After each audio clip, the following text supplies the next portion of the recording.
गुड़गांव में रिहायशी निर्माण पर अचानक रोक क्यों लगी? चलिए इस एक्सप्लेनर में इसके पीछे की असली कहानी समझते हैं। सोचिए, इतनी तेजी से बढ़ता रियल एस्टेट हब और अचानक नए घरों के निर्माण पर पूरी तरह ब्रेक लग जाए। गुड़गांव में बिल्कुल ऐसा ही हुआ है। वहां चल रही निर्माण की विशाल लहर रातों रात एकदम थम गई है। सारा विवाद STILT+4 पॉलिसी का है, जिसके तहत ग्राउंड पार्किंग के ऊपर 4 रिहायशी मंजिलें बनाई जा सकती हैं।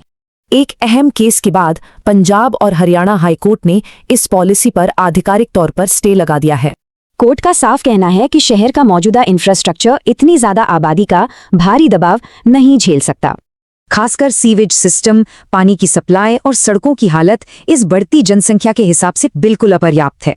फैसले में सख्त टिप्पणी की गई कि राज्य सरकार ने इंफ्रास्ट्रक्चर से ज्यादा अपना राजस्व बढ़ाने पर ध्यान दिया। तो यहाँ साफ टकराव है। एक तरफ कोर्ट का इंफ्रास्ट्रक्चर पर जोर है, दूसरी तरफ सरकार के आर्थिक लक्ष्य।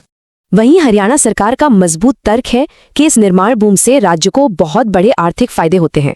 इन्हीं आर्थिक फायदों के चलते राज्य सरकार अब इस रोक के खिलाफ सुप्रीम कोर्ट जाने की तैयारी में है।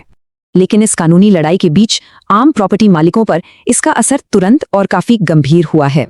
हालात ये हैं कि अकेले गुरुग्राम और फरीदाबाद में 300 से ज्यादा रीडेवलपमेंट प्रोजेक्ट्स बीच में अटक गए हैं।